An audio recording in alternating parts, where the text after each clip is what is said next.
Okay, great. I think we can start. Super. நம்ம நேத்து நிறைய கொஸ்டின்ஸ் பார்த்துருந்தோம். 10 கொஸ்டின்ஸ் பார்த்துருந்தோம். இன்ஃபேக்ட் இந்த 10 கொஸ்டின்ஸ் என்னென்ன பார்த்தோம்னா, உங்க பிசினஸ் உங்க கஸ்டமருக்கு என்ன ப்ராப்ளம் சால்வ் பண்ணுது. இதுதான் ஒரு பிசினஸ் ஓனரோட very basic. as a business நம்ம என்ன சொல்யூஷன் கொடுக்குறோம், நம்மளோட கஸ்டமர் எதுக்காக நம்ம கிட்ட வர்றாங்க. ஸோ இந்த கொஸ்டின் தான் ஃபர்ஸ்ட் கொஸ்டினாக நம்ம கொடுத்துருந்தோம். Finding the purpose of business. அதாவது நம்ம பிஸ்னஸ் ஒரு காரணத்துக்காக இந்த சமூகத்தில் இருக்கு அப்படின்னா அது என்ன காரணம் அப்படின்னு கண்டுபிடிக்கிறதுக்கான கேள்விகள். அது முதல் காரணம் என்னன்னா, நம்ம கஸ்டமருக்கு ஒரு ப்ராப்ளம் இருக்கு, இல்லை நம்ம கஸ்டமருக்கு ஒரு நீடு இருக்கு. ஸோ அந்த நீடு தான் இந்த சொசைட்டில இந்த பிஸ்னஸ் உருவாகிறதுக்கு அடிப்படை காரணம். அந்த நீடை ஃபுல்ஃபில் பண்றதுக்கு, இல்லை அந்த ப்ராப்ளமை சால்வ் பண்றதுக்கு இங்க ஒரு ஆப்பர்ச்சுனிட்டி கிரியேட் ஆகுது. அந்த ஆப்பர்ச்சுனிட்டியை கிராப் பண்ற பிஸ்னஸ் ஓனர்ஸ் அந்த பிஸ்னஸ் அந்த கஸ்டமருக்கான சொல்யூஷன் கொடுக்குறாங்க. ஸோ உங்க பிஸ்னஸ்ல பர்டிகுலரா நீங்க என்ன ப்ராப்ளம் சால்வ் பண்றீங்க அப்படிங்கிற கேள்விதான் இது. இது ஃபர்ஸ்ட் கொஸ்டின். அடுத்த கொஸ்டின் என்னன்னா, நிறைய கொஸ்டின்ஸ் ஒரே மாதிரி இருக்கிற மாதிரி இருக்கும். ஆனா ஆழமா பாத்தீங்கன்னா ஆன்சர்ஸ் எல்லாமே டிஃப்ரெண்டா இருக்கும். நிறைய பிசினஸ் இருக்கு, ஏன் பர்டிகுலரா நம்ம இந்த பிசினஸ் ஆரம்பிச்சோம், அதுக்கு உங்களை இன்ஸ்பயர் பண்ணது எது அப்படிங்கிறது ரெண்டாவது கேள்வி. எதுக்கு நீங்க இந்த பிசினஸ் சூஸ் பண்ணீங்க.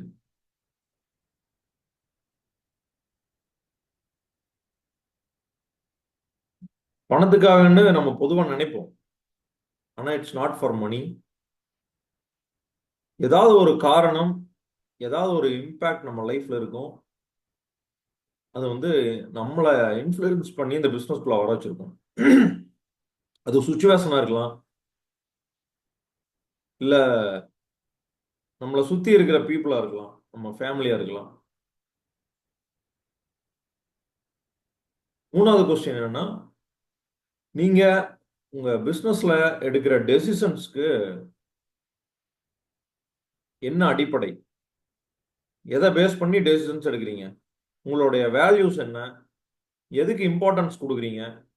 அப்படி முடிவுகள் ஏதாவது எடுக்கும்போது எதை ப்ரையாரிட்டியா, ஃபர்ஸ்ட் ப்ரையாரிட்டியா வைக்கிறீங்க, எது செகண்ட் ப்ரையாரிட்டியா வைக்கிறீங்க, எது தேர்டு ப்ரையாரிட்டி, எது உங்களுக்கு ரொம்ப முக்கியம்.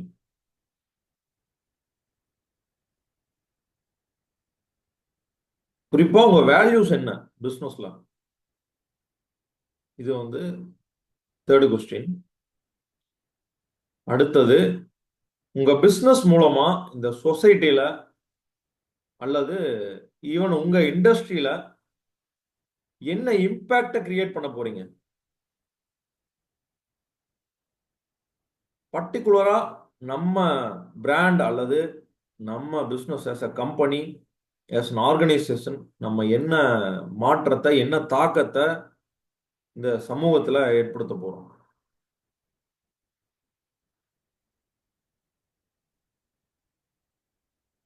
இந்த கொஸ்டினை ஒரு காலேஜ்ல ஒரு ஒரு 2 hours ஸ்பீச் கொடுக்கும்போது இந்த கொஸ்டினை கேட்டேன். நீங்க இந்த சமூகத்துல படிச்சு முடிச்சு நீங்க ஒரு பிசினஸ் ஓனரா நீங்க ஒரு பிசினஸ் ஸ்டார்ட் பண்ணீங்கன்னா இந்த சொசைட்டில என்ன இம்பாக்ட் கிரியேட் பண்ண போறீங்கன்னு கேட்கறது அப்படியே தமிழ்ல என்ன தாக்கத்தை உருவாக்க போறீங்க அப்படின்னு கேட்டேன். கன்ஃபியூஸ் ஆயிட்டாங்க ஸ்டூடெண்ட்ஸ். ஏன்னா எல்லாரும் இன்ஜினியரிங் ஸ்டூடெண்ட்ஸ். கடைசியில அவங்க தாக்கத்தை அப்படிங்கிறத தாக்குதல் நினைச்சிட்டாங்க. கஸ்டமருக்கு எந்த தாக்குதலும், சில பேர் பிசினஸ் அப்படி இருக்கலாம், கஸ்டமருக்கு தாக்குதல் ஏற்படுத்திடலாம், அதுக்கும் வாய்ப்பு இருக்கு. பட் இம்பாக்ட், நீங்க கேட்ட கேள்விக்கு வந்து இம்பாக்ட் அப்படிங்கிறது தான் சரியான பொருள். ஸோ இது நமக்கு தெரியும். ஸோ அந்த சுச்சுவேஷன் ஜஸ்ட் ஞாபகம் வந்துச்சு. ஒரு லாங் டேர்ம்ல நம்ம பிஸ்னஸ் ஆஸ் அ பிஸ்னஸா, ஆஸ் அன் ஆர்கனைசேஷனா, இந்த வேர்ல்டுக்கு, இல்லை நம்ம இருக்கிற சொசைட்டிக்கு என்ன கான்ட்ரிபியூஷன் கொடுக்க போகுது அப்படிங்கிறது அடுத்த கேள்வி. நிறைய நிறைய கேள்விகள் ஒரே மாதிரி இருக்கும்னு சொன்னது இந்த மாதிரி கேள்விகள் தான். அதாவது ஃபர்ஸ்ட் சொன்னது இம்பாக்ட் இந்த இண்டஸ்ட்ரி அண்ட் சொசைட்டி.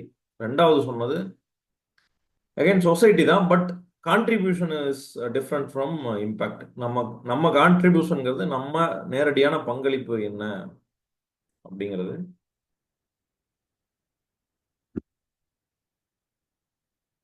அடுத்தது, உங்கள் வணிகம் அதன் இறுதி இலக்குகளை அடைந்த பின் எப்படி இருக்கும்? அதாவது நிறைய கோல்ஸ் நம்ம வச்சிருக்கோம். பிஸ்னஸ் ரிலேட்டட் கோல்ஸ், ஆர்கனைசேஷனல் கோல்ஸ்னு கூட சொல்லலாம். இந்த ஆர்கனைசேஷனல் கோல்ஸ் எல்லாம் அச்சீவ் பண்ணதுக்கு அப்புறம் நம்ம பிஸ்னஸ் எப்படி இருக்கும் அப்படிங்கிறது தான் இந்த கேள்வி. நீங்க எப்படி உங்க பிஸ்னஸ் இருக்குங்கிறத எப்படி விசுவலைஸ் பண்றீங்க? உங்க கற்பனையில அந்த பிஸ்னஸ் எந்த அளவுக்கு இருக்கும், எந்த அளவுக்கு பிரம்மாண்டமா இருக்கும் அப்படிங்கிறத எழுதிருங்க.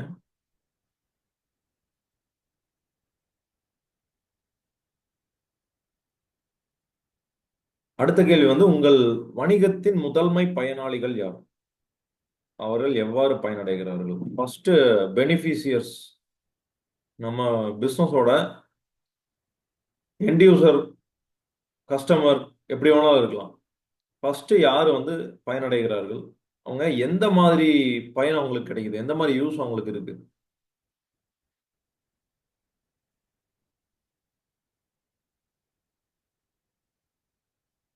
அடுத்த கேள்வி அதுவும் முக்கியமான கேள்விதான்.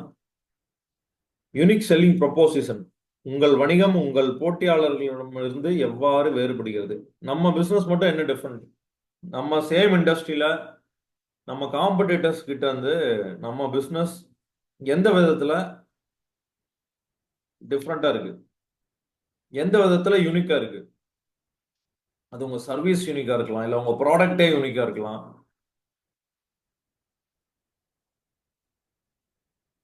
இல்ல வேல்யூ யூ கிவ், அந்த கஸ்டமர்களுக்கு மதிப்பு கூட்டுதல் அப்படின்னு சொல்லுவோம், வேல்யூ அடிஷன், அது டிஃப்ரெண்டா இருக்கலாம். அது வந்து எட்டாவது கேள்வி. ஒன்பதாவது கேள்வி வந்து, உங்களுக்கு ஃபினான்சியல் சக்சஸ் வந்து உத்தரவாதம், அதாவது உறுதிப்படுத்தி உறுதியா இருக்கு அப்படின்னா அதை பத்தி நீங்க கவலையே பட தேவையில்லை. நீங்க உங்க பிசினஸ் எப்படி வேணாலும் பண்ணலாம். ஃபினான்சியல் சக்சஸ் உங்களுக்கு வந்து கேரண்டீடு. அந்த மாதிரி ஒரு சுச்சுவேஷன்ல நீங்க எதுல ஃபோக்கஸ் அதிகமாக பண்ணுவீங்க? பர்டிகுலரா உங்க பிசினஸ்க்குள்ள நீங்க எதுல ஃபோக்கஸ் பண்ணுவீங்க? பத்தாவது கேள்வி வந்து நம்ம கற்பனையை தூண்டுகிற ஒரு கேள்வி. உங்க சந்ததிகளுக்கு இந்த தொழில்ல என்ன மாதிரியான ஒரு பாரம்பரியத்தை நீங்க விட்டுட்டு இந்த பிசினஸ்ல இருந்து ரிட்டையர்ட் ஆக விரும்புறீங்க? சப்போஸ் ஒரு at the age of 80 or even 19 கூட வச்சுக்கலாம். நீங்க எப்பாவது உங்க பிசினஸ்ல இருந்து ரிட்டையர்ட் ஆக விரும்புனீங்கன்னா, அப்படி ரிட்டையர்ட் ஆகும்போது அந்த பிசினஸை எந்த மாதிரி நிலையில விட்டுட்டு ரிட்டையர்ட் ஆவீங்க? எவ்வளவு பெரிய ஒரு சாம்ராஜ்யத்தை உங்களுக்கு பின்னால வர சந்ததிகளுக்காக நீங்க விட்டுட்டு போவீங்க? அது சந்ததிகளா இருக்கலாம், நேரடியா உங்க குழந்தைகள், அவங்களோட குழந்தைகள் அப்படி இருக்கலாம், இல்லைன்னா உங்களுக்கு பின்னால வர எம்ப்ளாயிஸா இருக்கலாம். லீனேஜ்னு சொல்லுவோம். எந்த மாதிரி லீனேஜ் வந்து நீங்க விட்டுட்டு போறீங்க அப்படிங்கிறது தான் அந்த கேள்வி.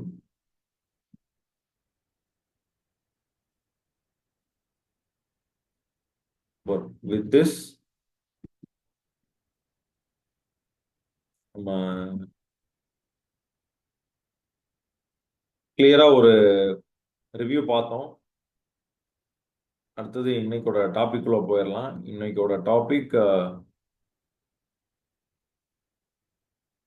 IQ, EQ, SQ and AQ. Intelligent quotient.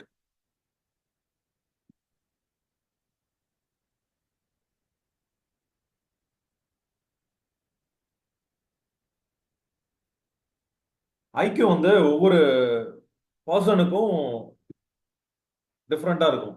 ஐக்கியோட level வந்து லெஸ் தேன் 90ல இருந்து 150 வரைக்கும் கூட ரேஞ்ச் இருக்கு. பட் ஃபர்ஸ்ட் ஐக்கியூனா என்ன? ஐக்கியூங்கிறது இன்டெலிஜென்ட் கோஷன்ட். இன்டெலிஜென்ஸ் எந்த அளவுக்கு இருக்கு அப்படிங்கிறது மெஷர் பண்றதுக்கான ஒரு வழிமுறை. சில கேள்விகள் கொடுப்பாங்க.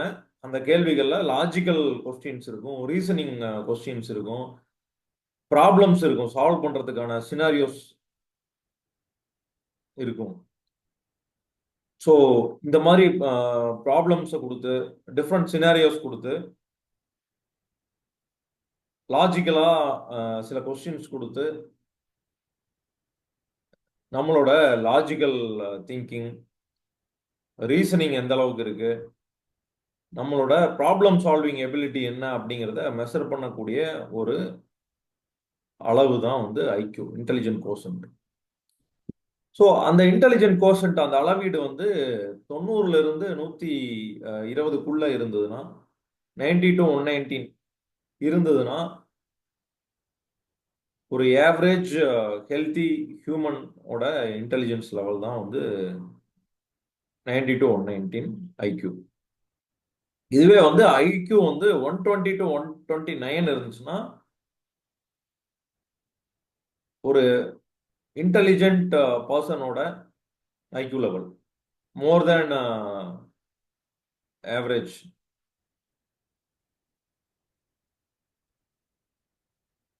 இதுவே 130+ இருந்துச்சுன்னா extraordinary intelligence level. So mostly scientist எல்லாம் வந்து எக்ஸ்ட்ரானரி இன்டெலிஜென்ஸோட இருப்பாங்க. ஐக்யூ லெவல் வந்து ரொம்ப அதிகமாகும். அஃப்கோர்ஸ் ஐக்யூ வந்து ரொம்ப முக்கியமான விஷயம்தான். பிஸ்னஸ் ஓனர்ஸ்க்கு ஐக்யூ ரொம்ப முக்கியம்தான். பட் ஐக்யூ வந்து ஈவன் 90 to 119 இருந்தாவே பிஸ்னஸை நல்லபடியாக நடத்துறதுக்கு போதுமான ஐக்யூ லெவல். ஸோ ஏவரேஜாக நம்ம நார்மல் ஹியூமன் பீயிங்க்கு இருக்கக்கூடிய ஐக்யூ லெவல் இருந்தால் போதும். பிஸ்னஸை ஈவன் நீங்கள் வந்து ஒரு ஃபேண்டாஸ்டிக் பிஸ்னஸஸாக கூட உங்களால் கொண்டு போக முடியும். நம்ம எல்லாத்துக்கும் தெரியும், ரிலையன்ஸ் நிறுவனம், இப்போ முகேஷ் அம்பானி எடுத்துக்கிட்டோம்னா, வித் டியூ ரெஸ்பெக்ட், அவர் மேல உரிய மரியாதையோட சொல்றேன், அவரோட ஐக்யூ லெவல், அவர்கிட்ட வேலை செய்யற ரிலையன்ஸ் இண்டஸ்ட்ரீஸ்ல, ரிலையன்ஸ் பெட்ரோலியம் ஃபேக்ட்ரிஸ்ல வேலை செய்யக்கூடிய, கெமிக்கல் ஃபேக்ட்ரிஸ்ல வேலை செய்யக்கூடிய என்ஜினியர்ஸ் அல்லது அவங்களோட R&D டிபார்ட்மெண்ட்ல வேலை செய்யக்கூடிய சயின்டிஸ்ட், ரிசர்ச்சர்ஸ், இவங்க எல்லாத்தையும் கம்பேர் பண்ணா கண்டிப்பா ஐக்யூ லெவல் குறைவா இருக்குதான் வாய்ப்பு அதிகம். பட் அந்த சயின்டிஸ்ட், ரிசர்ச்சர்ஸ், என்ஜினியர்ஸ் எல்லாம் யாருக்கு கீழே வேலை செய்யறாங்கன்னா முகேஷ் அம்பானி கீழே தான் வேலை செய்யறாங்க. So for a business man, that to ஒரு சக்சஸ்ஃபுல் பிஸ்னஸ் மேனுக்கு, வெற்றிகரமான தொழிலதிபருக்கு IQ level 90 to 119 is more then enough. அதுவே தேவையான அளவுக்கு இருக்கக்கூடிய ஐக்யூ லெவல் தான். பட் ஈக்யூனா என்ன? ஈக்யூனா emotional quotient.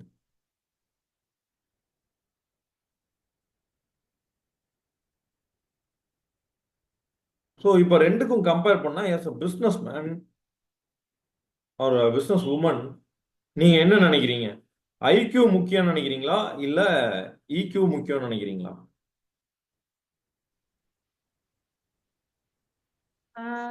Emotional quotient, sir. Emotional, exactly, correct. So emotional quotient ரொம்ப முக்கியம். ஏன்னா எமோஷனல் கோஷன்ட்னா நம்ம 3 விஷயம் இருக்கு. நமக்கு செல்ஃப் அவேர்னஸ் எந்த அளவுக்கு இருக்கு, நம்மளோட எமோஷனை பத்தி நம்ம எந்த அளவுக்கு தெரிஞ்சு வச்சிருக்கோம், நம்ம இப்ப கரண்ட் ஸ்டேட்டஸ், நம்ம எமோஷனல் ஸ்டேட்டஸ் என்ன அப்படிங்கிறது நம்மளால உணர முடியுதா அப்படிங்கிறது ஒண்ணு. ரெண்டாவது எம்பத்தி, அடுத்தவங்களுடைய மனநிலை நம்மளால உணர முடியுதா. Put yourself in others ஷூஸ்ன்னு சொல்லுவாங்க. அடுத்தவங்களோட நிலையிலிருந்து அவங்க சூழ்நிலையை நம்ம அணுகணும் அப்படின்னு சொல்லுவாங்க. அந்த ஒரு விஷயம் எம்பத்தின்னு சொல்லுவாங்க இங்கிலீஷ்ல. ஸோ அந்த எம்பத்தி நமக்கு எந்த அளவுக்கு இருக்கு அப்படிங்கிறது ஒரு பிஸ்னஸ் ஓனருக்கு ரொம்ப முக்கியம். அடுத்தது நம்ம எமோஷனை கண்ட்ரோல் பண்றது, எமோஷனல் ரெகுலேஷன் சொல்லலாம் பாலிஸ்டா சொல்லணும்னா. ஸோ சில பேர் வந்து இம்பாக்ட் எப்படி அவங்களுக்கு ஒரு அஹ், புறச்சூழல் எப்படி இருக்கோ அதுக்கு தகுந்த மாதிரி அவங்க டக்குன்னு ரியாக்ட் பண்ணிடுவாங்க. They are not regulating their emotion. அவங்க அவங்களுக்கு இந்த உணர்ச்சி வசப்படக்கூடிய ஒரு தன்மை இருக்கும். பட் ஒரு இம்பல்சிவான ரியாக்ஷன் கொடுக்காதவங்க நல்ல எமோஷனல் கோஷன்ட் இருக்கு அப்படின்னு சொல்லலாம். அவங்களுக்கு எம்பத்தி இருக்கும், அட் த சேம் டைம் அவங்களோட எமோஷனையும் அவங்களால கண்ட்ரோல் பண்ண முடியும், அடுத்தவங்களோட எமோஷனையும் புரிஞ்சுக்க முடியும். ஸோ நம்ம எமோஷனை புரிஞ்சுக்கணும், அடுத்தவங்களோட எமோஷன்ஸை புரிஞ்சுக்கணும். அதே மாதிரி நம்ம எமோஷன்ஸை கண்ட்ரோல் பண்ண நமக்கு தெரியணும். ஸோ இப்படி எமோஷன்ஸை கண்ட்ரோல் பண்ணிக்கிட்டு அந்த எண்ட் ரிசல்ட்டை நோக்கி போறவங்க, ஈக்யூ அதிகமா இருக்கிறவங்க,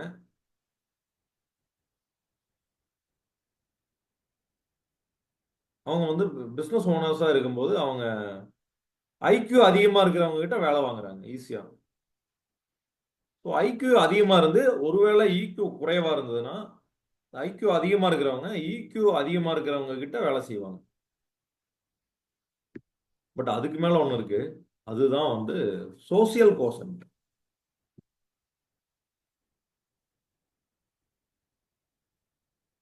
ஸோ இப்போ ரெண்டு பார்க்குற மாதிரி இப்போ மூணு இருக்கு: intelligent quotient, emotional quotient, social quotient.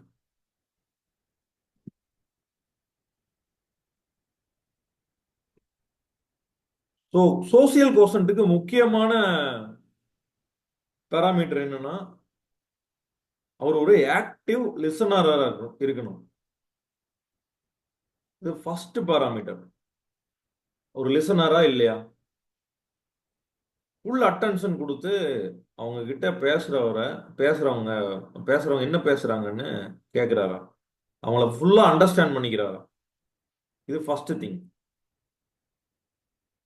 Second thing adaptability, சுச்சுவேஷனுக்கு தகுந்த மாதிரி அடாப்ட் ஆகிக்குவாங்க.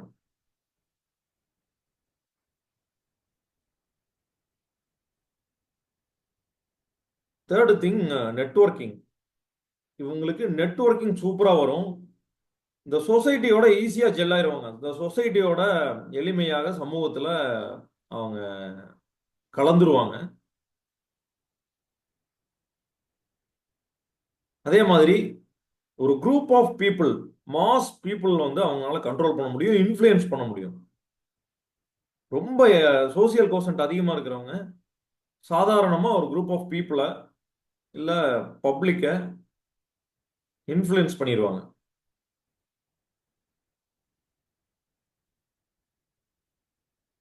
பொலிட்டிக்கல் லீடர்ஸ் எல்லாம் எக்ஸாம்பிளா சொல்லலாம்.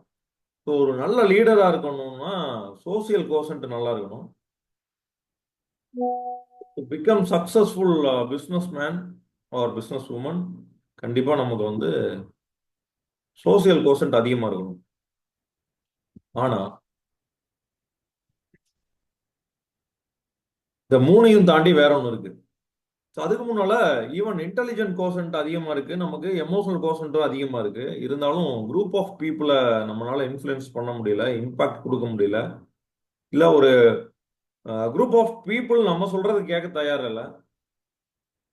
நான் வந்து ஒன்று ரெண்டு பர்சன்ஸ் வந்து என்னால் ஹேண்டில் பண்ண முடியும், ஒரு பர்சன் ரெண்டு பர்சன்ஸ் வந்து என்னால் கண்ட்ரோல் பண்ண முடியும். பட் குரூப் ஆஃப் பீப்புள் வந்து என்னால் கண்ட்ரோல் பண்ண முடியாது, என்னால் இன்ஃப்ளூயன்ஸ் பண்ண முடியாது. நான் சொல்றத அவங்க கேட்க மாட்டாங்க, இல்லை அவங்கள நான் சொல்ற விஷயத்த புரிஞ்சுக்க வைக்கவோ இல்லை கேட்க வைக்கவோ முடியாது அப்படின்னா நமக்கு சோசியல் கோஷன்ட் கம்மியா இருக்குன்னு அர்த்தம். அப்படி இதெல்லாமே முடிஞ்சால் கூட இந்த இன்டெலிஜென்ட் கோஷன்ட், எமோஷனல் கோஷன்ட், ரெண்டும் அதிகமா இருந்து சோசியல் கோஷன்ட் கம்மியா இருக்கிறவங்க நம்ம சோசியல் கோஷன்ட் அதிகமா இருக்கிற பர்சன் கிட்ட, பிசினஸ் மேன் கிட்ட அல்லது பிசினஸ் மேனுக்காக இவங்க வேலை செய்வாங்க. அவங்களுடைய முன்னேற்றத்துக்காக இவங்க நேரடியாகவோ மறைமுகமாகவோ வேலை செய்வாங்க மற்றவங்க.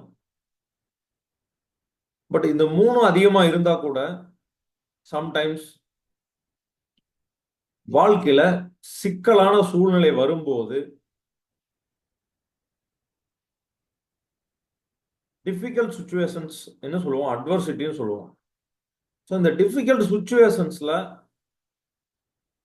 நம்ம எப்படி ரியாக்ட் பண்றோம், இந்த சொசைட்டியை எப்படி பார்க்குறோம்,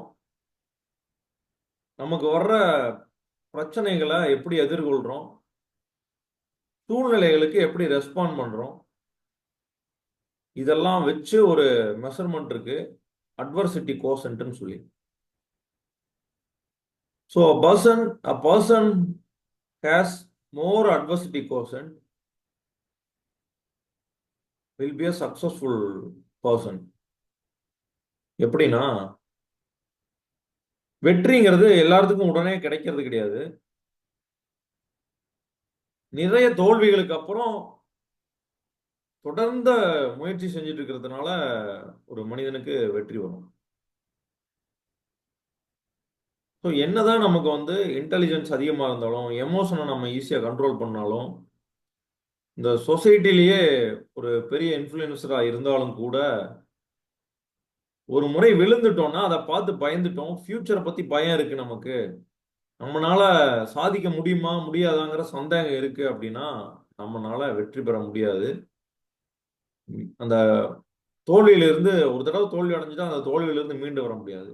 இப்போ தோல்வியிலிருந்து திரும்ப திரும்ப மீண்டு வர குணம் யாருக்கிட்ட இருக்கும்னா, டிஃபிகல்டிஸை ஈஸியா ஃபேஸ் பண்ணக்கூடிய குணம் யாருக்கிட்ட இருக்கும்னா, எமோஷனல் கோஷன்ட் அதிகமா இருக்கிறவங்க கிட்ட இருக்கும்.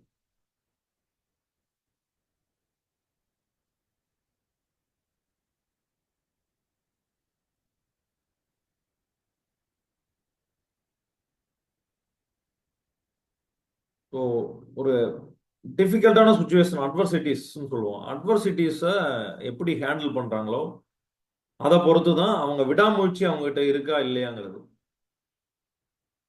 இதுக்கு நிறைய எக்ஸாம்பிள்ஸ் இருக்கு. நம்ம எலான் மஸ்க் கதை பத்தி ஏற்கனவே பார்த்தோம். நம்ம எலான் மஸ்க் அந்த மாதிரியான சுச்சுவேஷன்லாம் நிறைய ஃபேஸ் பண்ணாரு. அந்த மாதிரி சுச்சுவேஷன்ஸை கடந்து தான் வந்தாரு. பெரிய டிஃபிகல்டிஸ் லைக் அவர் வந்து ஒரு டைரக்டரா இருந்த கம்பெனி, இன்ஃபேக்ட் அவர் தான் ஃபவுண்டர் பேபால் அப்படிங்கிற நிறுவனம். அந்த பேபால் நிறுவனத்திலிருந்து அவரையே வெளியேற்றிட்டாங்க. போர்ட் ஆஃப் டைரக்டர்ஸ் சேர்ந்து அவரோட பர்ஃபார்மன்ஸுக்காக அவரையே வெளியேற்றிட்டாங்க. ஸோ அதுக்கப்புறம் பண்ண ஃபர்தர் இன்வெஸ்ட்மெண்ட்ஸும் அவருக்கு பெரிய அளவில் கை கொடுக்காம அவர் வந்து அவரோட ஃபினான்சியல் ஸ்டேட்டஸ் நெகட்டிவ்ல இருந்துச்சு.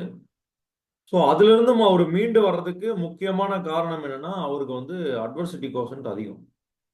எவ்வளவு முறை விழுந்தாலும் மீண்டும் எழுந்து நிற்பவனே வெற்றி பெறுவான்னு சொல்லுவாங்க. அந்த மாதிரி எவ்வளவு முறை விழுந்தாலும் எந்திரிச்சு நின்னாரு. இதே சுச்சுவேஷன் வேற ஒருத்தர் ஃபேஸ் பண்ணியிருக்காரு. அது யாருன்னு டைப் பண்ணிருங்க. இதே மாதிரி சிமிலர் சுச்சுவேஷன்.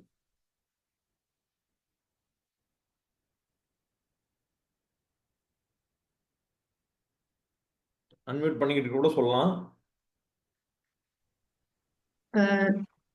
சொல்லுங்க. அதாவது நீங்க அபிஷியலா கேக்குறீங்களா சார்? எப்படி இந்த மாதிரி ஒரு பர்சனாலிட்டி இருக்காங்க ஆல்ரெடி பப்ளிக்ல அப்படின்னு கேக்குறீங்களா? எப்படி ஆமா, சார்? இந்த மாதிரி பர்சனாலிட்டி ஒருத்தர் ஆல்ரெடி இருக்காங்க.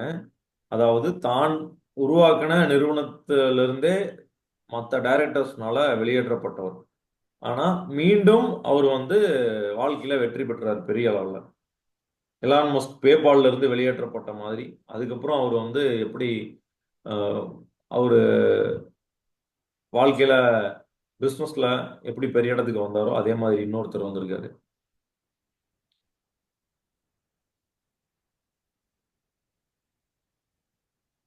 தெரியல சார். ஸோ ஸ்டீவ் ஜாப்ஸ் தான், அது வேற யாரும் இல்லைங்க. ஐபோன் வந்து அவர் உருவாகின நிறுவனம். ஐபோனோட ஃபவுண்டர் ஸ்டீவ் ஜாப்ஸ் ஐபோன் நிறுவனத்திலிருந்தே வெளியேற்றப்பட்டார். அதாவது சாரி, ஐபோன் நிறுவனத்துடைய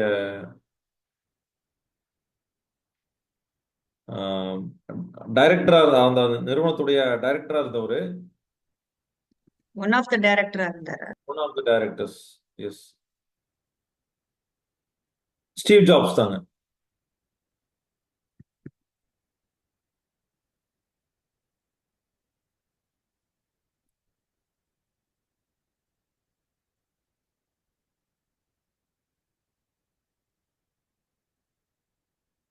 ஸ்டீவ் ஜாப்ஸ் வந்து ஒரு கட்டத்துல ஆப்பிள் நிறுவனத்திலிருந்து வெளியேற்றப்பட்டார், ஆப்பிளுடைய ஃபவுண்டர். பட் அதுக்கப்புறம் மறுபடியும் ஆப்பிள் ஒரு டிஃபிகல்ட்டான சுச்சுவேஷன் ஃபேஸ் பண்ணும்போது இந்த சுச்சுவேஷனை ஸ்டீவ் ஜாப்ஸ் தான் வந்து மாற்றி அமைக்க முடியும், அதுல இருந்து மீண்டு அஹ், அந்த மீட்டு அந்த கம்பெனியை கொண்டு வர முடியும் அப்படின்னு உணர்ந்ததுனால மறுபடியும் போர்ட் ஆஃப் டைரக்டர்ஸ் சேர்ந்து அவரை மீண்டும் உள்ள கொண்டு வந்தாங்க. ஸோ அதுக்கு காரணம் அவருடைய அட்வர்சிட்டி கோஷன்ட்.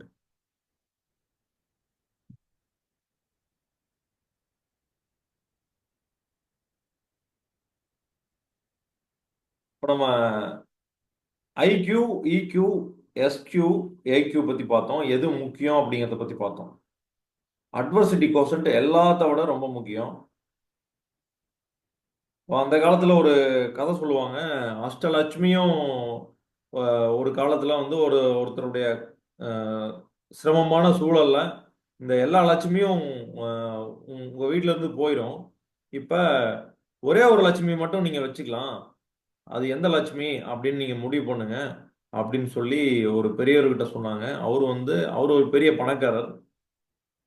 அவருக்கு ஒரு சிரமமான சூழல் வரப்போகுது. அப்ப அவர் இந்த கேள்வி கேட்டோடனே அவர் வந்து என்ன சொல்றாருன்னா, என்கிட்ட எல்லா லட்சுமியும் போனாலும் பரவாயில்ல, தைரிய லட்சுமணன் மட்டும் என் கூட இருக்கணும் அப்படின்னு சொன்னோனையும் தைரிய லட்சுமி கூட எல்லா லட்சுமியும் திருப்பி உள்ள வந்துட்டாங்க அப்படின்னு சொல்லுவாங்க. ஸோ அதுதான் அட்வர்சிட்டி கோஷன்ட். ரொம்ப சிம்பிள். அதை தான் நம்ம ஏற்கனவே நம்ம கதைகள்ல சொல்லி வச்சிருக்காங்க.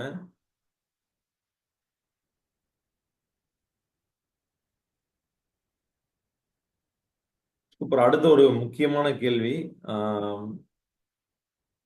ஃபன்னாவும் இருக்கு அந்த கேள்வி. இந்த உலகத்திலேயே வேகமாக பயணிக்கக்கூடிய உயிரினம் எது மேம்? சொல்லுங்க.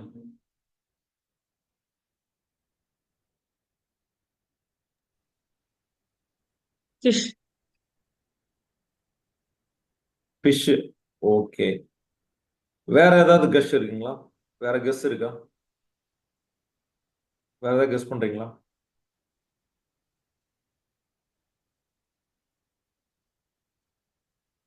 ஸ்னேக். ஓகே. இது மார்னிங் செஷன்ல நிறைய பேர் வந்து பேர்ட்ஸ் வந்து சொன்னாங்க, ஈகிள் சொன்னாங்க. வேகமா பறக்கக்கூடியது தான் ஈகிள், அது எந்த விதமான டவுட்டும் இல்லை. புறா. உலான். ஓகே. புறா. புறா. அதுவும் இல்லை. ஓகே, புறாவோட ஈகிள் வேகமா பறக்கும் மேம். ஆனா நான் ஓகே. கேட்டது வேகமா பறக்கக்கூடியதோ அல்லது வேகமா ஓடக்கூடியதோ இல்ல. நிறைய பேர் சீட்டா சொல்லியிருந்தாங்க, சீட்டா வேகமா ஓடக்கூடியது. ஊரக்குழு. ஊர்வன தானே சார் கேக்குறீங்க? ஊர்வன. எதுவா வேணா இருக்கலாம் மேம். ஒரு டிப்ஸ் கொடுக்க சொல்றீங்க இல்லையா, ஊர்வனவா பரப்புனவா லிசர்ட். விலங்குகளா?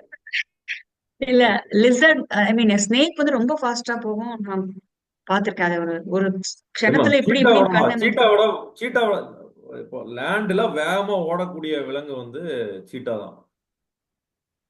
பட் வேகமா பயணிக்கக்கூடிய உயிரினம் அது இல்லைன்னு சொல்லிட்டேன். அது வேகமா பயணிக்கக்கூடிய உயிரினம் இல்லைன்ட்டேன். அப்ப அதை விட வேகமா பயணிக்கக்கூடியது என்ன? லிசர்ட். இல்லைங்க. ஓகே, நானே சொல்லிடுறேன். சொல்லுங்க. ஆச்சரியப்படுவீங்க. டர்ட்டில்.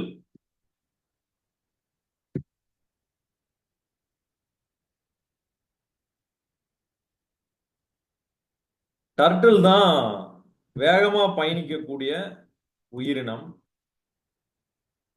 உயிரினம்னா மனிதன் இல்லாம, ஏன்னா மனிதன் தான் வேகமா பயணிக்கிறான் இருக்கிறதுலயே, ஃபிளைட்ல போறான், ராக்கெட்ல போறான்லாம் நம்ம யோசிக்கலாம். பட்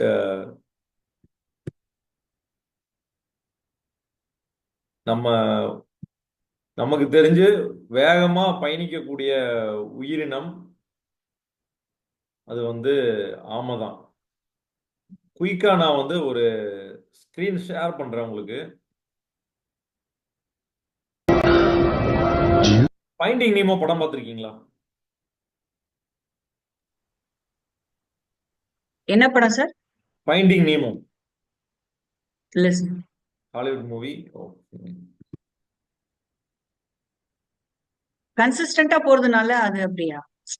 அது போயிட்டே இருக்கிறதுனால நிக்காம அதனுடைய இல்ல, அது இலக்கு கதை என்ன? மேம், அது கதை. கன்சிஸ்டன்டா ஓடுறது கதை. பட் இங்க பாருங்க. Dude, கண்ணை திறந்து பாரு. Dude. உயிரோட தான் இருக்கியா dude? ஆமா, என்னாச்சு? நாங்க எல்லாத்தையும் பார்த்தோம் dude. நீ தப்பிச்சு வந்ததும் wow, நாங்க உன்னை பார்த்ததும் wow, கடைசியில நீ நீ எதை பத்தி பேசிட்டு இருக்க? உனக்கு இன்னுமா புரியல?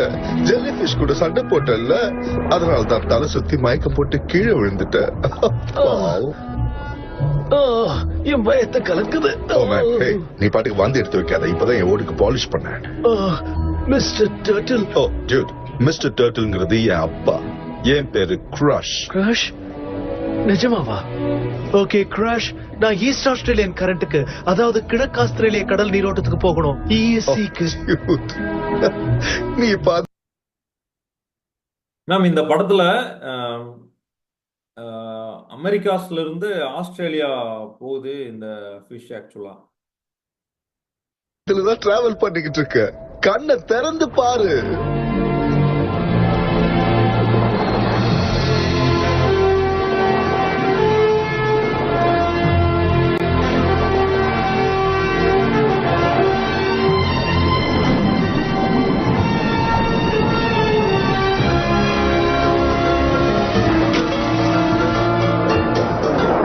ஓகே, என் போர்டு கெட்டியா பிடிச்சுக்க. என்ன பிடிச்சுக்க?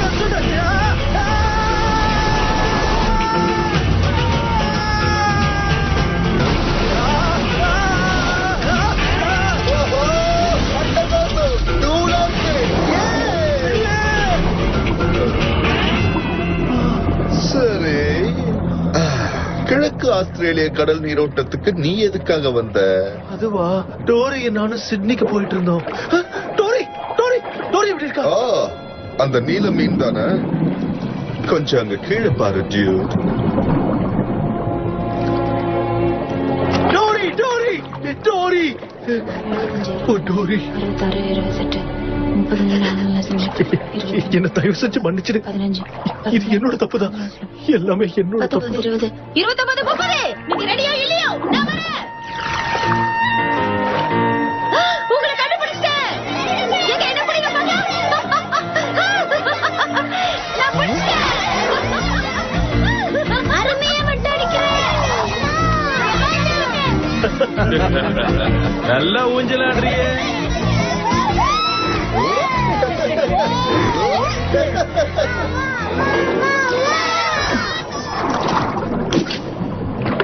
அவனை காப்பாத்தணும். பதட்டப்படாத டியூட். குழந்தைங்களை சுதந்திரமா விட்டாதான் அவங்களால என்ன பண்ண முடியும் தெரியும்.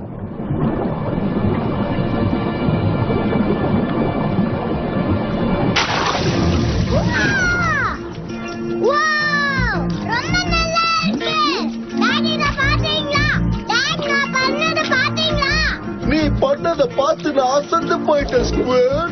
கையில ஒரு சொட்டு கொடு, முட்டு கொடு. யாருன்னு சொல்றேன்? ஜெலிமேன். இது என் மகன். என் மகனே ஜெலிமேன். ஜெலிக்கிட்ட இருந்து தப்பி வந்துட்டாரா? ஆமா. நான் பண்ண காரியம் உங்களுக்கு பிடிச்சிருக்குன்னு நினைக்கிறேன். இல்லையா டியூட்? அட்டகாசம் டியூட். போய் ஜாகிரதையா விளையாடுறா செல்லம். குழந்தைங்க விளையாடுறத பாக்குறதே ஒரு சந்தோஷம் தான். இதுங்கெல்லாம் முட்டைகளா இருக்கிறப்பவே நாங்க கடற்கரையில விட்டுட்டு வந்துருவோம். முட்டைகள் பொரிஞ்சதும் குழந்தைகள் தானா கடலுக்கு வந்து சேர்ந்துருவாங்க.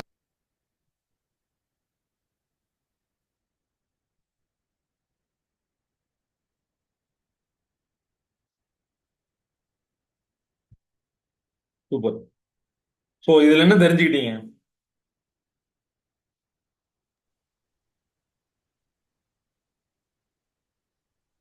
அதனோட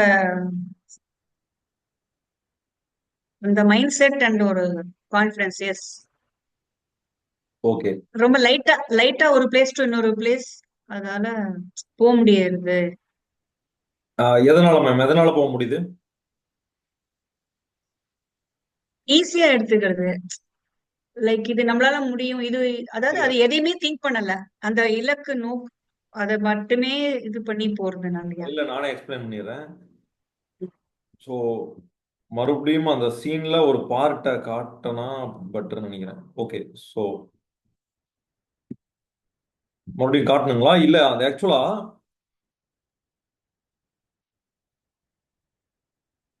கடலுக்கு அடியில ஒரு நீரோட்டம் இருக்குங்க.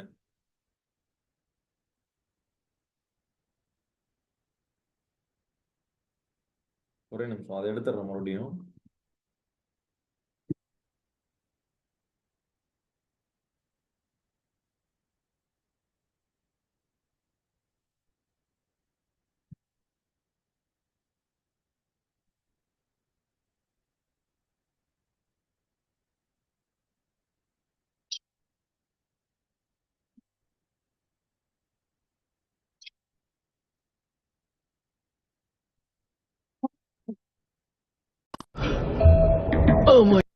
அதனால தான் தலை சுத்தி மயக்கம் போட்டு இப்பதான் என் ஓடுக்கு பாலிஷ் பண்ணேன்.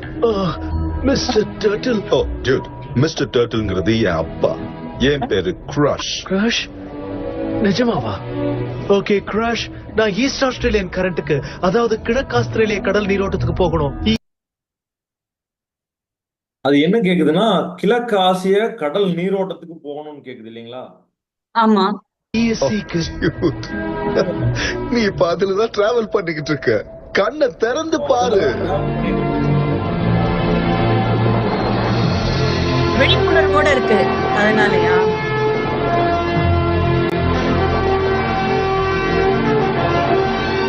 ஃபாஸ்டா போகுது, நல்ல விங்ஸ ஸ்ப்ரெட் பண்ணி ஃபாஸ்டா. ஒரு டியூப் மாதிரி இருக்கா? ஆ? ஒரு டியூப் மாதிரி இருக்குங்களா? ஆமா சார். வாட்டர்ல ஒரு டியூப் மாதிரி உள்ள போகுதுங்களா? ஆமா. அது நீரோட்டம், கடல் நீரோட்டம். ஓகே. இந்த கடல் நீரோட்டத்துல போய் நிக்கிற ஃபிஷ் இல்ல டர்ட்டில் என்ன ஆகுதுன்னு பாருங்க.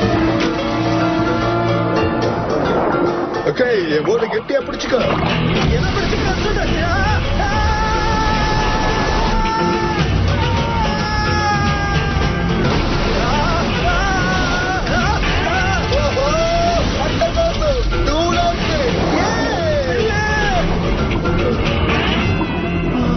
சரி, தன்னை திருப்பி போட்டுட்டு திருப்பி ரெடியாயி அதுலயே டிராவல் பண்றது.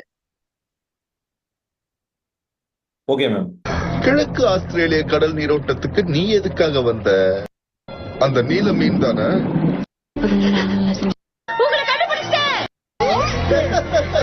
தெரியும்.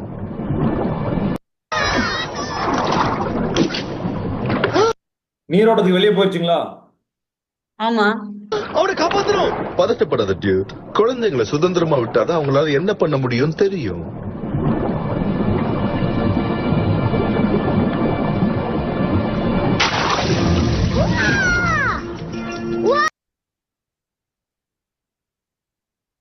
ஓகே.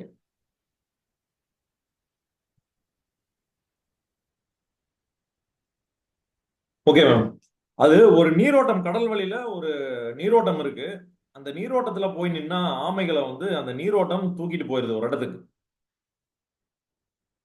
சோ இந்த ஆமைகள் அந்த நீர்வழி தடத்தை அறிஞ்சு அதுல அந்த நீர்வழி தடத்து மூலமா ஒரு கண்டத்துல இருந்து இன்னொரு கண்டத்துக்கு வேகமா பயணிக்குது.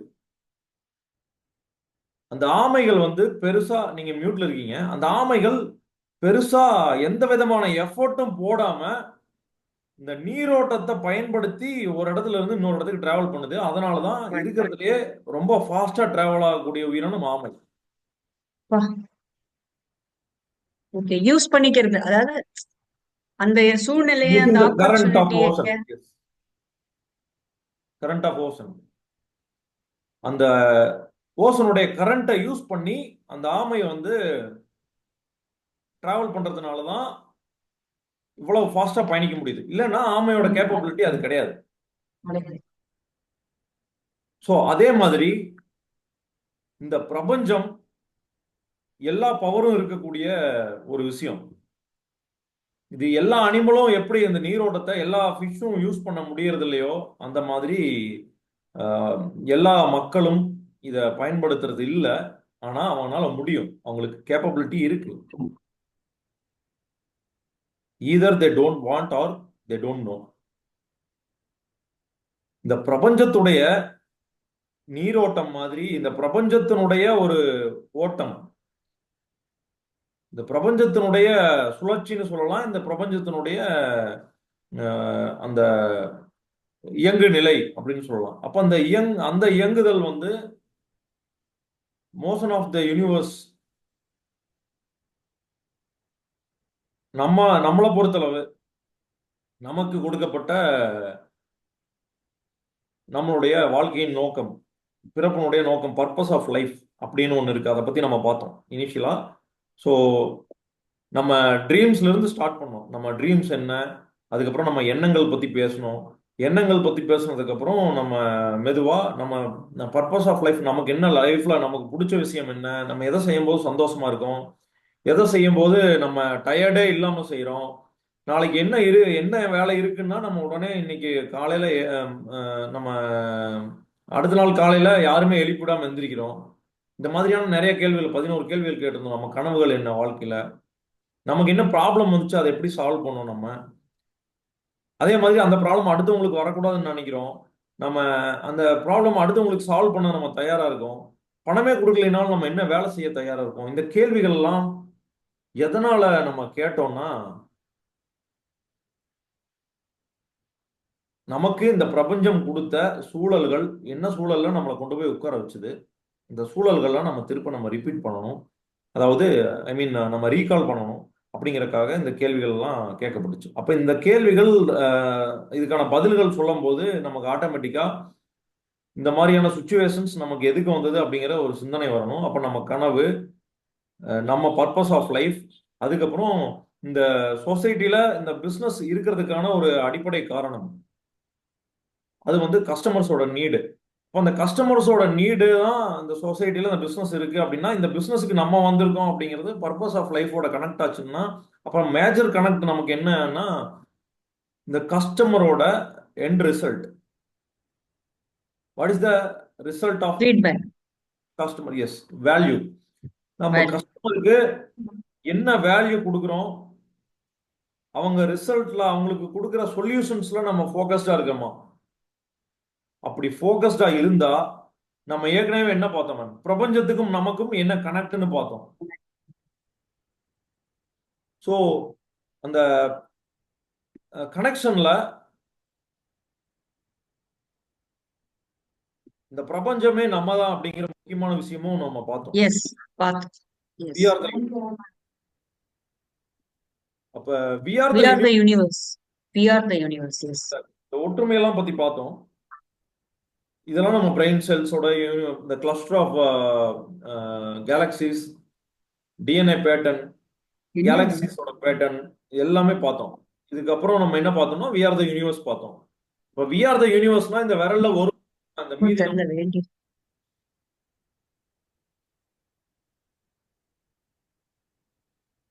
அவங்களும் யூனிவர்ஸ் தானே, நம்ம கஸ்டமர்ஸும் யூனிவர்ஸ் தான். கண்டிப்பா. யூனிவர்ஸ்க்கு நல்லவங்க, கெட்டவங்க, வேண்டியவங்க, வேண்டாதவங்க எதுவுமே கிடையாது. எதுவுமே தெரியும். எல்லாருமே children of the universe, part of the universe. So அப்படிங்கும் போது அவங்களுடைய லைஃப்ல பெட்டர்மெண்ட், அவங்க ப்ராப்ளம்க்கு இருக்கிற சொல்யூஷன்ஸ், இது பிரபஞ்சத்துக்கு முக்கியமா இல்லைங்களா? கண்டிப்பா. ரொம்ப முக்கியமான விஷயம். அப்ப இந்த பிரபஞ்சம் நம்மளை உருவாக்கி நமக்கு ஒரு சூழலை கொடுத்து அந்த சூழல் மூலமா நம்ம இந்த பிசினஸ் எடுக்க வச்சு, அப்ப இந்த பிசினஸ் மூலமா நம்ம ஒரு சொல்யூஷன் கொடுக்கணும், அந்த set of people, category of பீப்புளுக்கு இந்த சொல்யூஷன் போய் சேரணும் அப்படின்னு நமக்கு ஒரு டாஸ்கை கொடுத்துருக்கு. இதை பர்பஸா கொடுத்துருக்கு, நம்ம பர்பஸ் ஆஃப் லைஃப். ஸோ இதுதான் இந்த நீரோட்டம். யூனிவர்ஸுடைய ஓட்டத்துல நீரோட்டத்துல போய் கலந்துக்கிற ஆமை மாதிரி இந்த யூனிவர்ஸோட ஓட்டத்துல நம்ம போய் கலந்துக்கிட்டோம்னா எந்த எஃபர்ட்டும் போட தேவையில்லை. Our only task is to find more customers and serve more customers. இது மட்டும்தான். எவ்வளவு கஸ்டமர்ஸை நம்ம சாட்டிஸ்ஃபை பண்ண முடியுமோ, எவ்வளவு கஸ்டமர்ஸோட நீடை ஃபுல்ஃபில் பண்ண முடியுமோ அவ்வளவு ஃபுல்ஃபில்மெண்ட், அவ்வளவு வேல்யூவோட நம்ம கொடுத்தோம்னா we no need to think about our needs, we no need to think about our success. எதை பத்தியும் திங்க் பண்ண தேவையில்லை. எல்லாமே இந்த யூனிவர்ஸ் நமக்காக பண்ணும். என்ன வேணுமோ நமக்காக இந்த யூனிவர்ஸ் கொடுக்க தயாரா இருக்கு. அந்த நீரோட்டம் நம்ம போய் கலக்கறதுக்கு தயாரா ஓடிக்கிட்டே இருக்கு எப்பவுமே. இதை புரிஞ்சுக்கிட்டோம்னா நம்ம லைஃப்ல பெரிய எஃபர்ட்ஸே போட தேவையில்லை. எல்லாரும் சொல்லுவாங்க கஷ்டப்பட்டு முன்னேறணும், உழைச்சு முன்னேறணும், உழைக்கணும், கஷ்டப்படணும், அதெல்லாம் தேவையே இல்லை. நீங்க வேல்யூ கரெக்டா கொடுத்து ரிசல்ட் வந்து எண்ட் ரிசல்ட் நம்ம கஸ்டமர்ஸ்க்கு அவங்க எக்ஸ்பெக்ட் பண்றதுக்கு மேல கிடைச்சிருச்சுன்னா that is more then enough. நம்ம அந்த நீரோட்டத்துல கலந்துட்டோம்னு அர்த்தம். இந்த ஆமைகள் மாதிரி நம்ம சக்சஸ்ஃபுல்லா நம்ம பிசினஸ் பண்ண முடியும். ரொம்ப ஃபாஸ்டா டிராவல் பண்ண முடியும். நம்ம எதிர்பார்க்கறத விட ரொம்ப ஃபாஸ்டா டிராவல் பண்ண முடியும். எல்லாரும் சொல்லுவாங்க 1 இயர்ல 2x இல்ல 3 இயர்ஸ்ல 2x. அதெல்லாம் வந்து ரொம்ப கம்மி. 10x, இன்ஃபேக்ட் 10x நம்மளால அச்சீவ் பண்ண முடியும். அதுக்கு மேலேயும் அச்சீவ் பண்ண முடியும். ஒரே ஒரு விஷயம், சொல்யூஷன் அல்லது நம்ம கஸ்டமருக்கு உண்டான நீடுக்கான ஃபுல்ஃபில்மெண்ட் இல்லை அவங்கள ப்ராப்ளமோட சொல்யூஷன், அதை ப்ராப்பரா நம்ம கொடுக்குறோமா, அந்த சொல்யூஷன் கரெக்டாக கொடுக்குறோமா, அந்த ஃபுல்ஃபில்மெண்ட் நம்ம ப்ராடக்ட் மூலமோ நம்ம சர்வீஸ் மூலமோ அவங்களுக்கு கிடைக்குதா அப்படிங்கிறது மட்டும்தான் ஒரே விஷயம். நம்ம எவ்வளவு பெரிய ப்ராப்ளம் சால்வ் பண்றோம், எத்தனை பேருக்கு அந்த ப்ராப்ளம் சால்வ் பண்றோம், இந்த 2 கேள்விதான். ஸோ இதை புரிஞ்சுக்கிட்டோம்னா, உண்மையிலேயே இந்த யூனிவர்ஸோட நீட் என்னன்னு புரிஞ்சுக்கிட்டோம்னா அதுக்கான வழித்தடத்துல நம்ம போய் நின்னா போதும், அது அழகா தூக்கிட்டு போயிடும் நம்மள. ஸோ இதுக்காக தான் நம்ம இந்த ஃபைண்டிங் நீமோ டர்ட்டில் சீன் பார்த்தோம்.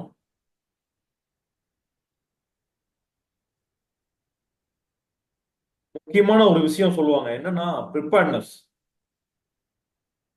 நமக்கு ஒரு ஆப்பர்ச்சுனிட்டி வரும்போது, இந்த மாதிரி ஒரு நீர்வழித்தடம் நம்மளை நோக்கி வரும்போது, நம்ம அந்த நீர்வழித்தடத்துல உள்ள போய் நிக்கிறதுக்கு தயாரா இருக்கிறோமா? லக்கு மேல உங்களுக்கு நம்பிக்கை இருக்கா? இல்ல சார். ஆனா எனக்கு நம்பிக்கை இருக்கு. லக்குனா ஒண்ணும் இல்ல. Where opportunity meets the preparedness. Opportunity ஒருத்தருக்கு வரும், அவர் ப்ரிப்பேரே ஆயிருக்க மாட்டாரு. ஸோ அவருக்கு அது ஆப்பர்ச்சுனிட்டியாவே தெரியாது. ஏன்னா அவர் ப்ரிப்பேர் ஆயிருக்க மாட்டாரு. அதை பார்த்து பயப்படுவாரு, இது நம்மள ரிஸ்க்ல தள்ளிடும்னு நினைப்பாரு, நம்மளால இதை அச்சீவ் பண்ண முடியாதுன்னு நினைப்பாரு, அதை விட்டுருவாரு. So he sees the problems in opportunity. இப்போ அந்த ஆப்பர்ச்சுனிட்டியில் நிறைய சிக்கல்களை பார்ப்பார் அவர். பட் ஒரு பர்சன் வந்து எந்நேரமும் ப்ரிப்பேர்டா இருக்காருன்னா அவர் கனவுகள் அவருக்கு என்னன்னு தெரியும், அந்த கனவுகளை அடையறதுக்கான வழிகள் என்னன்னு தெரியும், அதை பத்தி தினமும் அவர் சிந்திக்கிறாரு. ஒரு தினமும் பாசிட்டிவான ஒரு மனநிலையிலேயே இருக்காரு. அப்படின்னா கண்டிப்பா ஒரு ஆப்பர்ச்சுனிட்டி எடுத்துக்கு வருங்களா? கண்டிப்பா. எஸ். ஸோ ப்ரிப்பேர்ட்னஸ், ஒரு மனிதனுடைய ப்ரிப்பேர்ட்னஸ் ஆப்பர்ச்சுனிட்டி வரும்போது அது வேலை செய்யும். ரெண்டும் மீட் பண்ணும்போது வர்றதுதான் லக். ஒரு ப்ரிப்பேர் ஆகாத ஒரு பர்சனுக்கு எவ்வளவு ஆப்பர்ச்சுனிட்டி வந்தாலும் அது யூஸ் இல்லை. ஆனா ஆப்பர்ச்சுனிட்டிஸும் வரணும். ஆனா ஆப்பர்ச்சுனிட்டிஸ் வருமா அப்படிங்கிற ஒரு கேள்வி நமக்கு சாதாரணமா வரும், இயல்பா வரும். ஆப்பர்ச்சுனிட்டிஸ் டெய்லி ஒவ்வொரு நிமிஷமும் வந்துகிட்டே இருக்கு. அதுக்கு காரணம் நம்ம விஷன் நம்ம கிட்ட கிளியரா இருக்கு.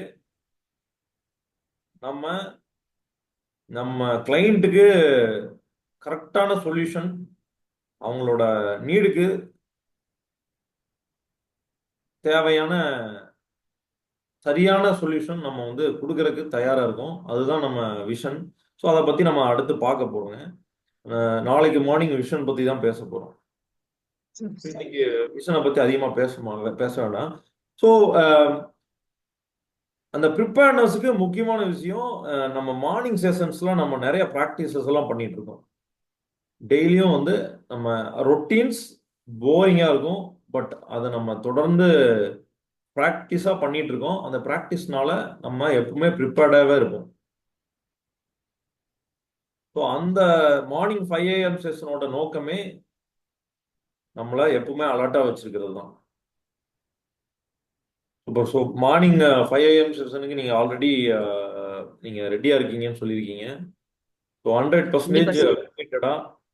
So please come for daily 5 AM session ma'am. Sure sir. நிறைய பேர் வந்து மார்னிங் நிறைய ஃபீட்பேக் கொடுத்தாங்க. அன்பார்ச்சுனேட்லி நான் ரெக்கார்ட் பண்ணாத மிஸ் பண்ணிட்டேன். So fortunately that becomes reason for live session. இப்போ லைவ் செஷன் இல்லைன்னா வந்திருக்க மாட்டோம். Okay, super. இதுக்கு வந்து இந்த ப்ரிப்பேர்னஸுக்கு ஒரு ஸ்டோரி, ரொம்ப பழைய காலத்து ஒரு ஸ்டோரி எங்க பாட்டி சொன்னதுன்னு வச்சுக்கலாம்.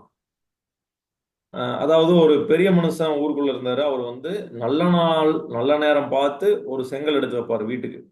அவர் நல்ல நேரத்துல வீடு கட்டணும்னு அவருக்கு முடிவு. ஒரு செங்கல் எடுத்து வைப்பாரு, நல்ல நேரம் முடிஞ்சிடும், அதை நிறுத்திடுவார். நல்ல நேரம் முடியும் போது முடியறதுக்குள்ள நிறுத்திடுவார். ஒவ்வொரு செங்கலும் நல்ல நேரம் பார்த்து தான் வைப்பாரு. அவ்வளவு பர்ஃபெக்டா அந்த வீடு கட்டுறாரு.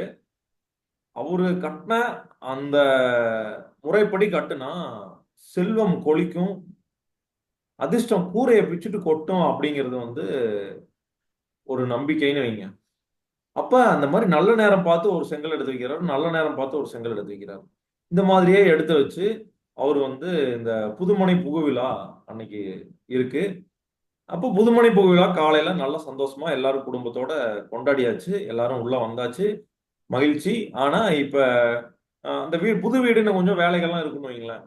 இப்போ வந்து அவர் பழைய வீட்டுல போய் மறுபடியும் குடும்பம் எல்லாம் பழைய வீட்டுல தங்குது. ஆனா இந்த புது வீட்டுல அன்னைக்கு புதுமனை புகழ நடத்தின அன்னைக்கு கண்டிப்பா உள்ள வந்து ஒருத்தர் தங்கணும் அப்படிங்கிறது நம்ம பழக்க வழக்கம். ரொம்ப நாளா அதை வந்து ஃபாலோ பண்ணிட்டு இருக்கோம். இந்த மாதிரி ஒண்ணு அவங்க விளக்கு பத்த வச்சுட்டு அந்த வீட்டுக்குள்ள தங்கணும். ஆனா இவர் என்ன பண்றாருன்னா வீட்டுல அதே மாதிரி தங்கி இருக்காரு. தங்கி இருக்கும் போது நல்லா இரவு நேரத்துல மேல இருந்து ஒரு குரல் கேக்குது, விழுகிட்டா அப்படின்னு கேக்குது. அவரு படுத்துட்டு மேல பாக்குறாரு. அவருக்கு ஒரே அதிர்ச்சி. என்னடா நல்ல நாள் பார்த்து ஒவ்வொரு செங்கலா வச்சு வச்சு கட்டியிருக்கோம், இப்படி விழுகிட்டான்னு கேக்குதே அப்படின்னு பயம் வந்துடுச்சு அவருக்கு. ஐயோ விழுந்துராத, கொஞ்சம் இரு அப்படின்னு சொல்லிட்டு அவசர அவசரமா வெளியே ஓடிடுறாரு. வெளியே ஓடிட்டு பாக்குறாரு, திண்ணையில படுத்துக்கலான்னு பாக்குறாரு. திண்ணையில ஒரு பிச்சைக்காரன் படுத்திருக்கான். அந்த பிச்சைக்காரனை கூப்பிட்டு நீ எந்திரா மேல அப்படின்னு சொல்லிட்டு அவரு திண்ணையில அவர் படுத்துக்கலான்னு போறாரு. அதுக்கு முன்னால யோசனை, சரி வீட்டுக்குள்ள யாரும் இல்லாமையும் இருக்கக்கூடாது, புது வீடு வேற, முதல் நாள் கண்டிப்பா உள்ள யாராவது தங்கணும்னு சொல்லியிருக்காங்க. அப்ப இந்த பிச்சைக்காரனே உள்ள படுக்க வச்சிருவோம், அப்புறம் பாத்துக்கலாம் அப்படின்னு சொல்லிட்டு நீ போய் உள்ள படுத்து தூங்கு அப்படின்னு சொல்லி அனுப்பிடுறாரு. அப்புறம் அவர் வந்து திண்ணையில படுத்துக்கிறாரு. இந்த பிச்சைக்காரன் போய் படுக்கிறான். அது அவர் அந்த பிச்சைக்காரன் படுத்துட்டு கொஞ்ச நேரம் தான் ஆச்சு. அவன் படுத்துனி கொஞ்ச நேரத்திலேயே வந்து ஒரு கேள்வி, அதே மாதிரி கேள்வி, விழுகிட்டா அப்படின்னு. அவன் பாக்குறான், சரி என்னடா வாழ்க்கை இது, எந்த நேரம் அப்படிதான் இருந்தாலும் ஒண்ணுதான், நமக்கு போனாலும் ஒண்ணுதான், சரி விழுந்து தொலை அப்படின்னா அது தங்கமா விழுகுது. அப்ப வந்து இவருக்கு ஃபர்ஸ்ட் இருந்த அந்த வீட்டு ஓனருக்கு அவருக்கு ஆப்பர்ச்சுனிட்டி கிடைச்சது. But he is not prepared. அந்த ஃபியர் ஃபேக்டர். எஸ். தில் இல்ல, ஓகே, என்ன கம் வாட்மே சந்திச்சிடலாங்கிற அந்த ஒரு அந்த ப்ரிப்பேர்ட்னஸ் இல்ல. இல்ல. ஸோ இது ஒரு கைண்ட் ஆஃப் ப்ரிப்பேர்ட்னஸ். அதுக்காக அவர் வந்து பிளான்டா அப்படின்னு கேட்டா கிடையாது. ஸோ கிடையாது. ஜஸ்ட் ஒரு கற்பனையான கதை தானுங்க. அப்ப so he is prepared, somewhat is prepared. சரி எது நடந்தாலும் ஓகே எனக்கு, சம்வாட் இஸ் ப்ரிப்பேர்ட். ஸோ ப்ரிப்பேர்டா இருக்காரு, ஆப்பர்ச்சுனிட்டி வந்தது, ரெண்டு மேட்ச் ஆயிடுச்சு. ஸோ அவருக்கு வந்து லக்கு. இப்போ நம்ம எல்லாரும் சொல்லலாம் அவருக்கு லக்கு கிடைச்சிருச்சுன்னு. பட் இவருக்கும் அதே ஆப்பர்ச்சுனிட்டி கதவை தட்டும் போது இவர் ப்ரிப்பேர்டா இல்ல, அவருக்கு கிடைக்கல. ப்ரிப்பேர்டா இருந்த பிச்சைக்காரன் வாஸ் லக்கி. ஸோ இதுதான் லக்கு. சூப்பர். நம்ம எதுக்காக இதை சொன்னோம்னா, நம்ம எப்பவுமே ப்ரிப்பேர்டா இருக்கணும். ஒரு பிஸ்னஸ் மேன் ப்ரிப்பேர்டா 100% 24/7 ப்ரிப்பேர்டா இருக்கணும். என்னைக்கு ஆப்பர்ச்சுனிட்டி நமக்கு கதவை தட்டும்னு தெரியாது, என்னைக்கு கூரை கொட்டும் தெரியாது. So we should be prepared. இப்போ பி ப்ரிப்பேர்ட்னா அதுக்கு என்ன பண்ணணும் அப்படின்னா, நமக்கு ஃபர்ஸ்ட் தெரியணும் நம்மளுடைய விஷன் என்ன, நம்ம கஸ்டமர்ஸோட ப்ராப்ளம்ஸ் என்ன, எந்த ப்ராப்ளம் நம்ம கஸ்டமருக்காக சால்வ் பண்ண போறோம் அப்படிங்கிற விஷயம் நமக்கு தெரியணும். அது தெரியாம இருந்தோம்னா we are not prepared. இந்த பிசினஸ் மூலமா என்ன இம்பாக்ட் நம்ம கொண்டு வந்துட முடியும் இந்த சொசைட்டில அப்படிங்கறது நமக்கு தெரியாம இருந்ததுன்னா we are not prepared. இப்ப இந்த கேள்விகளுக்கெல்லாம் விடை தெரியாம இருந்தா we are not prepared. இந்த கேள்விகளுக்கு விடை தெரிஞ்சிருச்சு அப்படின்னா we are prepared.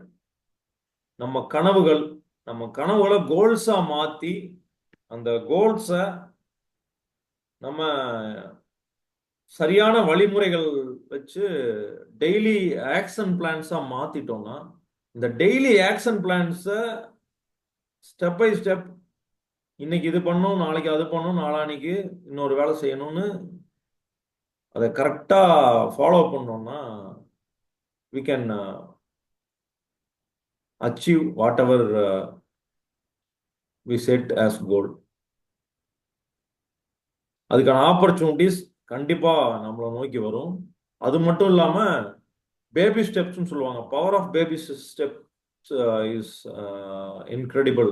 அதாவது இப்போ நம்ம ஏன் அது பவர் ஆஃப் பேபி ஸ்டெப்ஸ் வந்து இன்க்ரெடிபிள்னு சொல்றாங்கன்னா, நம்ம கோல் ரொம்ப பெருசா வச்சிருப்போம், ஆனா அதை அச்சீவ் பண்றதுக்கான வழிகள் வந்து ரொம்ப எளிமையா இருக்கும். எளிமையா. ரொம்ப எளிமையா இருக்கிறதுனால அவங்க யாரும் நம்புறது இல்லை மக்கள். இவ்வளவு ஈஸியா அந்த கோல் அச்சீவ் பண்ணிட முடியுமா? எவ்வளவு பெரிய கோல் வச்சிருக்கோம், அதை அச்சீவ் பண்ண முடியுமா? எவ்வளவு பெரிய மலை, இந்த மலையை இந்த ஒரு ஸ்டெப்ல நம்ம அடைஞ்சிட முடியும்? ஒரு ஸ்டெப்ல கண்டிப்பா அடைய முடியாது. ஆனா ஒவ்வொரு ஸ்டெப்பா தான் நம்ம அடைய முடியும். இப்போ ஏற்கனவே நம்ம சொன்னோம், 10,000 ஸ்டெப் இருக்கிற ஒரு பெரிய மலையா இருந்தாலும் நம்ம ஒரு ஸ்டெப்ல தான் ஆரம்பிக்கணும். அதே மாதிரி ஒவ்வொரு ஸ்டெப்பா தான் அதை போய் சேர முடியும். So power of baby steps very important. சின்ன சின்ன ஆக்டிவிட்டிஸ், டெய்லி ஆக்ஷனபிள் ஐட்டம்ஸ்லாம் நம்ம கன்வெர்ட் பண்ணி நம்ம கோல்ஸை. How to eat an elephant, எப்படி மேம் சாப்பிடுறது? ஐயோ நான் சாப்பிட மாட்டேன்னு சொல்லிடாதீங்க. இல்ல, அந்த அளவுக்கு அஹ், நம்மளோட அச்சீவ்மெண்ட், நம்ம எங்க போய் நிக்கணும் லைஃப்ல அப்படின்னு நினைக்கிறோம் அப்படிங்கிற ஒரு இலக்கு, ஆமா. So how to eat an அதாவது எலிஃபண்ட். அந்த நினைப்பு நம்மள அந்த என்ன சொல்றது, அந்த ட்ரிகர் பண்ணிட்டே இருக்கணும், அது நம்மள சாப்பிட்டுட்டே இருக்கணும், அது நம்ம அந்த தாட் ப்ராசஸ் ஓடிண்டே இருக்கணும் நம்மளுக்கு. இல்ல ஆக்சுவலா how to eat an elephant அப்படின்னா அதுக்கு ஆன்சர் என்னன்னா பீஸ் பை பீஸ். சின்ன சின்ன பீஸா கட் பண்ணி ஒவ்வொரு பீஸ் ஒரு டைம் சாப்பிட்டோம்னா எலிஃபண்ட்டை சாப்பிடலாம். எத்தனை நாள் ஆகுதுங்கிறது அடுத்த விஷயம். Every individual has take their own time. Yes. But any one can eat an elephant by piece.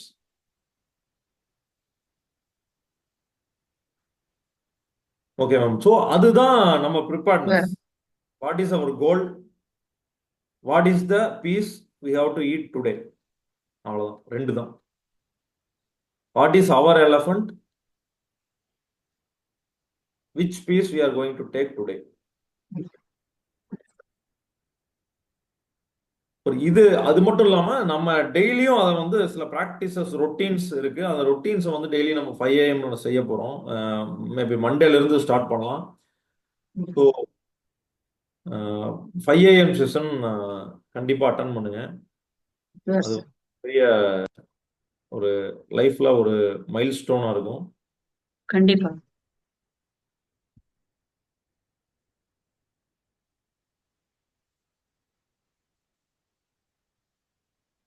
Great. Thank you so much ma'am. Kamaraj Iyer, Thank you, sir.